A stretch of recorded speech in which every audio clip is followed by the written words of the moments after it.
Howdy, y'all. I wanted to talk about Agatha Christie's Death on the Nile.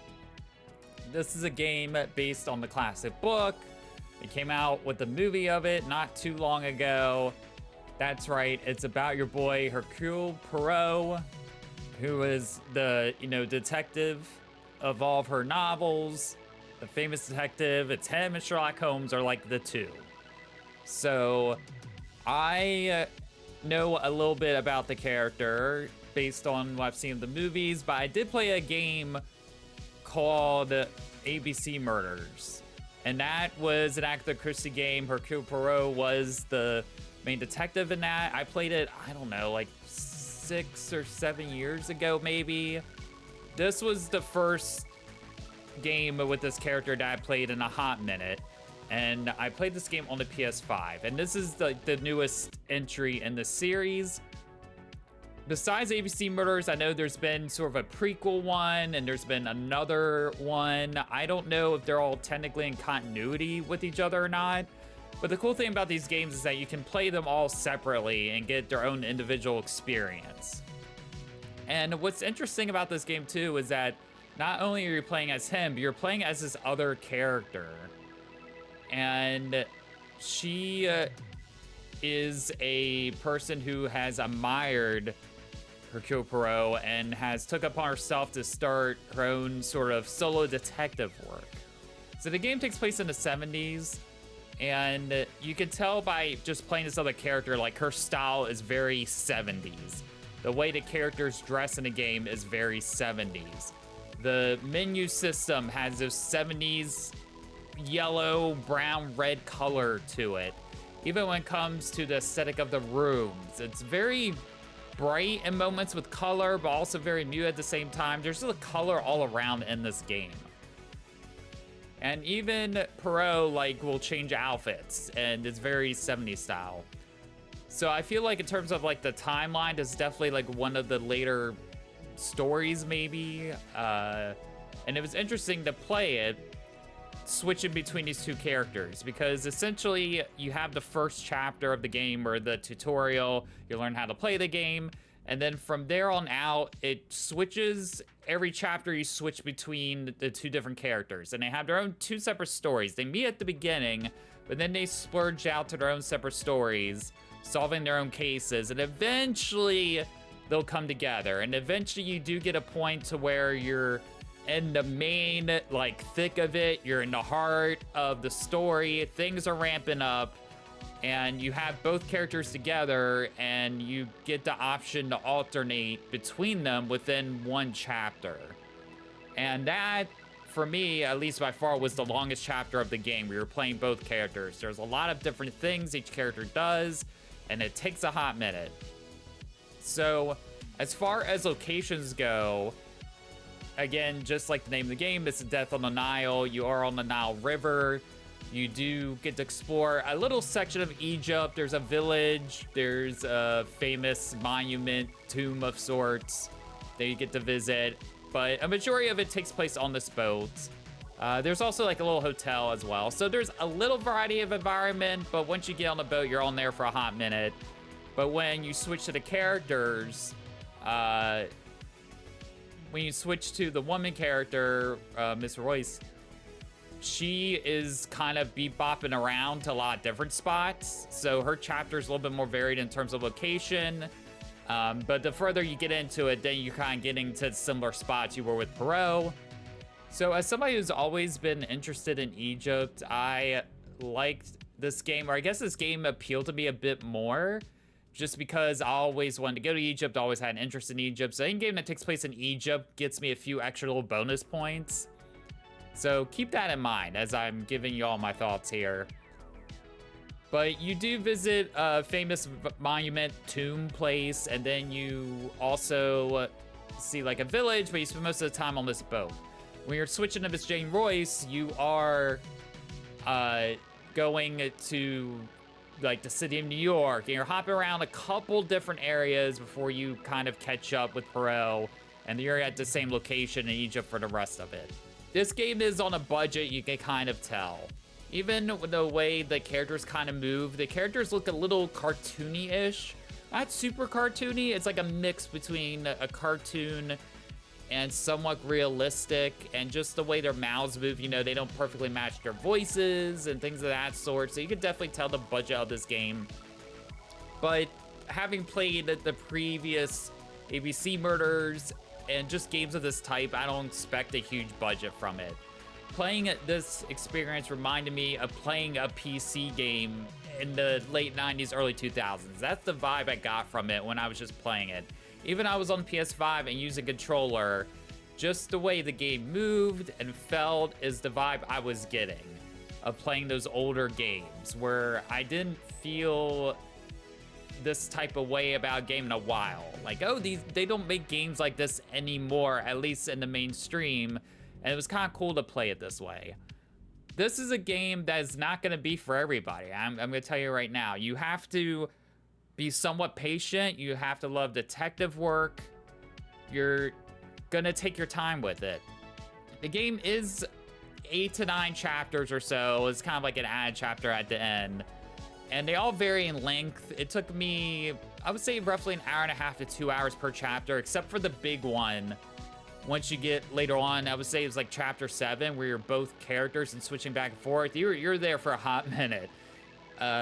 Playing this game is best suited playing maybe like 2 chapters at a time. Playing it all the way through, I think, is gonna wear you down a bit, because it is going, finding clues, interrogating people, and then you have this mind map. And the mind map is what the characters use to connect all the clues together. Once you have all your clues, then you kind of draw the pieces out and figure things out from there. And the one thing I did like was, for each character, they had their own distinct set of skills. Like, Perot was very good at interrogating people. That was sort of his thing. He could look around if he needed to, but he was good at, you know, getting information based on what people were telling him. The other character, Miss Royce, she was good at lockpicking and puzzles. That was her thing. You did a lot of puzzles when you play that character. And this game is very puzzle heavy, especially in this long chapter I keep talking about. It's a lot of puzzles. A lot of puzzles in one chapter.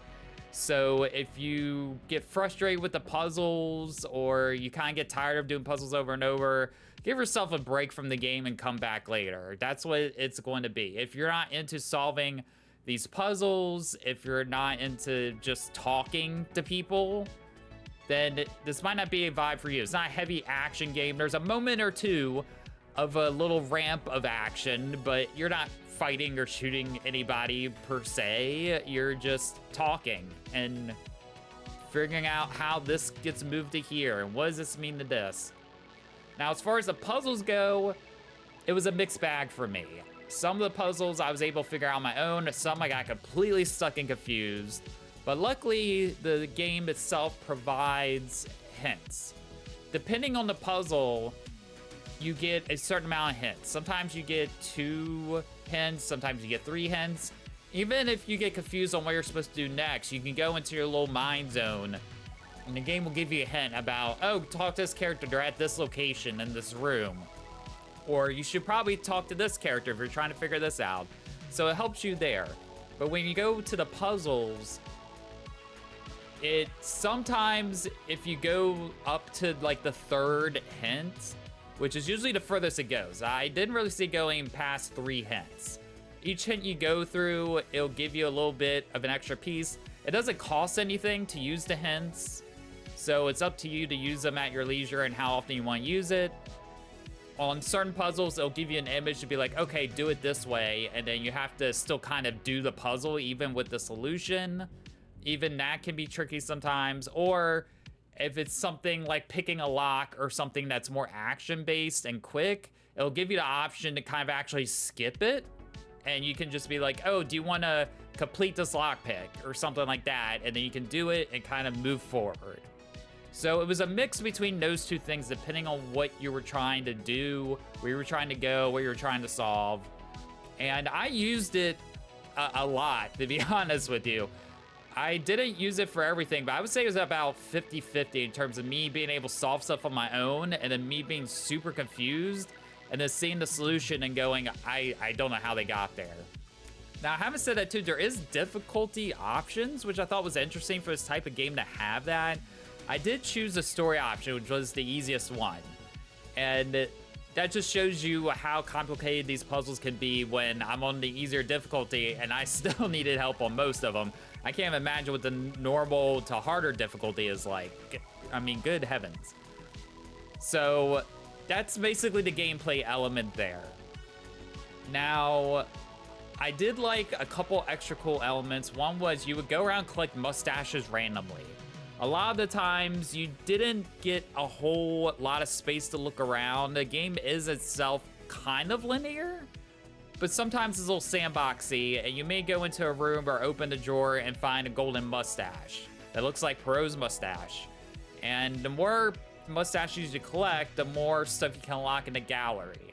So in the menu of the game, we have the option to visit this gallery museum, and you can look at concept art and statues and things of that sort, some behind the scenes content. And they'll tell you how many mustaches you need to find to unlock this. So you're kind of doing that as you're playing throughout the game, trying to collect as many mustaches as you can, so that way you can see everything in the museum. Alas for me, I didn't unlock everything. I couldn't find all the mustaches, but you know, I was trying to get there as I could and see what I could find. There was some cool little stuff in there. It was something they didn't have to do at all. But it was a nice little touch, and I appreciated it. There was, I'm not kidding, y'all. There was like one song from every kind of genre in this game. There was synth music. There was jazz music. There was elevator music. There was like 80s rock music. A little bit of grunge in there even. The only thing that wasn't in there was like hip hop or rap music. That felt like the only thing that was missing. Maybe not so much pop, but every place I went that was new had kind of a different track to it, and depending on the moment too, if things start ramping up, the music would change and shift. Now, having said that though, there are times where you're gonna hear a lot of the same music if you're stuck in an area for a while. If you're in a certain area and it has one song, it's not gonna really change unless something drastic really happens. You're gonna be listening to that same track for the hour and a half you're in this place. So if you're not vibing with it, you just gotta get used to it. But it's just tonally, the music was all over the place. And a lot of the time, I felt like the music didn't even fit the game at all. I was like, why is this synth 80s music in this game that takes place in the 70s that's an Agatha Christie book? It seems so out of place, but it was interesting just to hear, because you wouldn't know what would come next. You'd have no idea what kind of music to listen to. And even in the game itself, sometimes music plays an element. There are old school records in the game. There's a puzzle or two with records that you have to use. And so through that, you get to listen to other kinds of music, kind of at your leisure if you wanted to in the moment. So that was kind of interesting to have that variety of music. And I can't think of a video game I played in a long time that drastically would shift from one genre of music to the other just kind of randomly. And I kind of enjoyed that though. I was like, it just threw me off so much. The story itself was fine. I liked it. I will say the end of it got a little predictable. I kind of predicted partway through what was going on, and so there'd be a reveal at the end of what the main story was. I was like, it's, you know, it's what I thought, you know, so it was kind of disappointing in that sense. But then this B story you have where that's with Miss Royce, as you're trying to solve what's going on, she's kind of going into this like government or crime organization conspiracy route while Perot's trying to figure out the classic murder style of things that are happening. And when these things kind of come together, it's a little wonky. I don't know. It feels like it's kind of forced in a sense, because by the time you go through and solve the mission, there's like a crossover of characters between kind of both stories. But what happens in one doesn't really affect the other too much. And it's not until you're into the final chapter of the game where it feels like the game is forcing everything to really be close together and connect a lot more than it really needed to. And so that kind of off-put me a little bit, where I did feel like you didn't have to do this. I like the two stories, and that there was like a character connection or two. I was like, oh, that's kind of cool. And then it went further than that, and it's like, no, this is like really super connected. But it was such a the last minute thing, and the way they presented it in the game and how you figured that out, I didn't love. I felt like it slowed down the momentum. So for the type of game that it is, I did enjoy my time with it.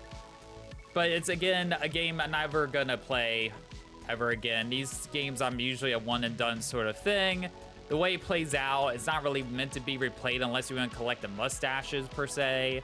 Because if you do choose a wrong answer where the game's giving you options, it'll make sure you pick the correct one. You know, there are choices, but it's not drastic story changes. There's one story that's gonna be told a specific way. You play through it, then you're done. And if you do like this style of game, I would recommend maybe checking out the ABC Murder one. I remember enjoying that as well. I know that was on PC. I think that got released on consoles as well. That'd be worth checking out. Check it out if you like detective, puzzle, narrative style games. If you're not vibing with that, if you want something that's more action based, it feels like I got a lot more energy into it, this game's not gonna be for you. You're not gonna vibe with this game at all. It's slower paced, some groovy music here and there, and you're just kind of letting things play out over time as they happen.